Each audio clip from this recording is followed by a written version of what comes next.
نحمده ونصلي على رسوله الكريم اما بعد فاعوذ بالله من الشيطان الرجيم بسم الله الرحمن الرحیم الحمد للہ رب العالمین۔ ہم جس ترتیب سے آہستہ آہستہ ترکیب کی طرف جا رہے ہیں، ابھی میں یہ بالکل نہیں کہتا کہ ہم صرفی یا نحوی تحقیق یا ترکیب کر رہے ہیں، یہ اس میں ایک انٹری کا ذریعہ بن رہا ہے سلسلہ سارا کا سارا۔ آج ہم بنیادی طور پہ وہ جو سبق ہے ہمارا سورہ البقرہ کی پہلی دوسری آیت، اسی کے سلسلے میں ایک پریکٹس کے طور پہ ایک جملہ لے کے آئے۔ یہ نحو میر کا ایک جملہ ہے اور بہت اچھا اس میں بیان مجھے نظر آیا ہے، تو میں نے سوچا کہ وہی کوٹ کرنا چاہیے۔ بہت سارے اساتذہ کرام اسی جملے کو ہی بنیادی طور پہ سمجھانے میں استعمال کرتے ہیں، اور میں نے اس کو تھوڑا سا اور سمپلیفائی کر کے اس کو بیان کرنے کی کوشش کی ہے تاکہ ہماری کلاس کے لیول پہ اس بات کو سمجھا جا سکے۔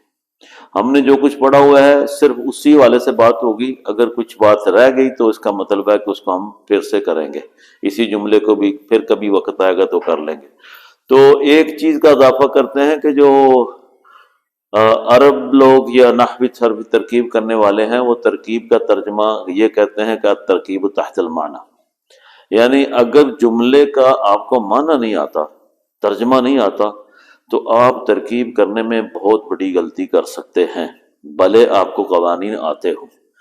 تو اس لیے اس کا ترجمہ جاننا بہت ضروری ہوتا ہے۔ میں اس کو تھوڑا اور سمپلیفائی کرتا ہوں جو کتاب میں نہیں لکھا ہوا کہ یہ کیوں کہتے ہیں ایسے۔ مثلا ہم نے ایک پڑھا تھا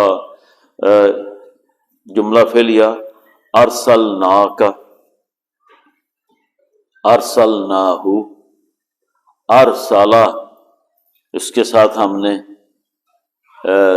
دیکھا کہ اس ایک جزم آ جانے سے اور ایک زبر آ جانے سے وہی نہ فاعل بنتا ہے یا مفعول بنتا ہے۔ یہ ایک اگزامپل میں نے کوٹ کی تھی، اس کو آپ سمجھنا ہے، اس کو پریکٹس بھی کرنی ہے اور کرتے رہیں گے، آتا رہے گا، کوئی مسئلہ نہیں ہے۔ پہلی بات ہے کہ کسی بات کو رٹا نہیں لگانا تاکہ کسی بندے کو پریشانی نہ ہو۔ میں کبھی ریکمینڈ نہیں کرتا کہ ایک آیت آپ پکڑیں، اس کو یاد کر کر کے یہ موصوف صفت، یہ موصوف صفت، بعد میں آپ کہیں کہ یہ آتا ہے، اگلی آیت آ گئی تو پھر کیا کریں گے؟ تو اس لیے کوئی ضرورت رٹا لگانے کے لیے نہیں۔ آج اس کے ساتھ ہی چند باتیں اس طرح کی ہوں گی جو اس کام میں ہمیں مدد دیں گی۔ تو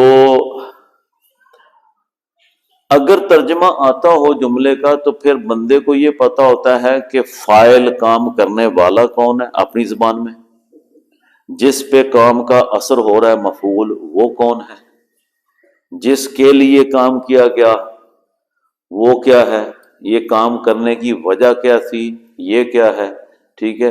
یہ سارے جو سوال ہیں، یہ 6 سوال تقریباً بنتے ہیں، اس سے ایک چھوٹا جملہ، کوئی بڑے سے بڑا جملہ بھی ایک جملہ نہیں ہوتا، اس کے اندر بہت ساری چیزیں ہوتی ہیں۔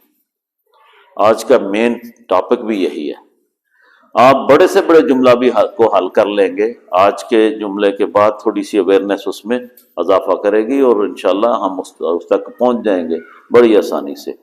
تو اس میں جو لوازمات جمع ہوتے ہیں، جو بات کو لمبا کرتے ہیں، فعل، فاعل، مفعول کے بعد متعلق فعل آ جاتا ہے، پھر اس میں مرکب جاری آ جاتا ہے، ظرف آ جاتا ہے، ظرف لغو یا مستقر آ جاتا ہے، یا اس طرح کی چیزیں، یہ کوئی مشکل کام نہیں ہے، کوئی مشکل کام نہیں ہے۔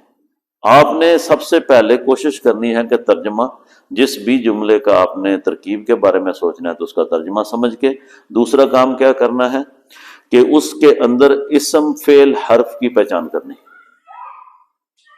اس سے آپ کو ایک اندازہ ہوگا کہ اگر آپ اس میں آپ اسم، فعل، حرف کی پہچان کرتے ہیں تو ویسے میں لکھ دیا کہ اسم ہے کس وجہ سے، الف لام کی وجہ سے، تو آپ کو اندازہ ایک ہو جائے گا کہ اگر الف لام کے ساتھ اسم ہو تو اس کو کیسے یوز کرتے ہیں، یہ آگے آگے بات آئے گی۔ کیوں ہم یہیں سے ہی یہ ایک سٹارٹ لے لیتے ہیں جو عام آدمی نہیں لے سکتا، یا جس وقت ہم سیکھ رہے تھے تو ایک بندہ آیا، اس نے آ کے سیدھا کہا جی یہ المیاء اللہ تھی، یہ موصوف صفت ہو گیا، تو بندہ سنتا رہ جاتا ہے کہ کیسے بھائی، ہم نے تو پڑھا تھا المیاء پہلا آ گیا شروع میں، تو المیاء کو ہم نے کیا کہہ دیا؟ جملہ اسمیہ ہے، اور جملہ اسمیہ کی دو بنیادی مطلب وہ جز ہیں، ایک ہے مبتدا اور ایک خبر، اور اس کو تو مبتدا کہنا چاہیے۔ میں یہاں پہ روکتا ہوں، مبتدا خبر ہی جملہ اسمیہ ہوتا ہے، اس میں کوئی شک نہیں۔ آپ جتنا مرضی ادھر ادھر چلے جائیں، اینڈ پہ آ کے بات یہیں پہ ہونی ہے۔ اندر کیا ہے؟ ہر جملے میں کچھ نہ کچھ ایسا ہوتا ہے جس کا ایک سلوشن پہلے کرنا پڑتا ہے۔ اس سلوشن کا طریقہ کیا ہے؟ اس سلوشن کے طریقے کے لیے میں نے لکھی ہوئی ہے ایک بات کہ ترکیب کا سب سے اہم جز ہر کلمہ سے پہلے اور خاص کر بعد میں، ٹھیک ہے جی، اس کو میں نے ہائی لائٹ کیا ہے، بعد میں آنے والے کلمات کا رابطہ یا تعلق پہلے دیکھنا ہے۔ ہم نے دیکھا ہے المیاہ یہ لکھا ہوا ہے، اور بڑی جلدی ہم کہہ سکتے ہیں کہ مبتدا، آپ پھر اللہ تی کو خبر کہیں ایسے آسانی سے، لیکن ادھر جا کے ہم دیکھتے ہیں کہ خبر کا ہم نے پڑھا تھا کہ یہ نکرہ ہوتی ہے عام طور پہ، مبتدا معرفہ ہوتا ہے، تو مبتدا کے بعد ہمارا کام سیدھا ہو گیا کہ معرفہ باللہ ہو کے معرفہ ہے تو یہ تو پکا ہو گیا، اب خبر ڈھونڈنے نکلتے ہیں تو پھنس جاتے ہیں۔ اس طرح کسی بھی معرف باللام آئے ہوئے اسم کو آپ ڈائریکٹ مبتدا نہ کہیں۔ اگر صرف ایسا ہی ہو کہ دو لفظ لکھے ہوں تو مبتدا خبر اٹسلف ہوتے ہیں، ضرب زید، اب اس میں تو سوری کیا جملہ ہوگا، یہ تو فعلیہ بن گیا نا، زید قائم، ٹھیک ہے، تو اب اس میں تو کوئی وہ تیسری بات ہی نہیں ہے۔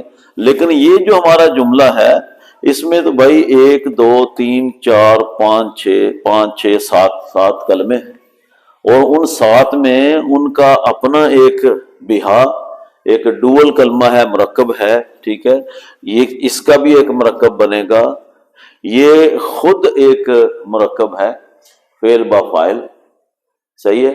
تو کرنا کیا ہونا ہے کہ آپ نے سب سے پہلے ان اسماء کو ایسے دیکھا ہے، بھئی یہ اسم ہے، یہ اسم ہے، یہ فعل ہے، یہ اسم ہے، یہ حرف ہے، اس کے ساتھ اسم ضمیر ہے، یہ بھی اسم ہے، یہ بھی اسم ہے۔ اس میں آپ نے دیکھا کہ ایک فعل ہے۔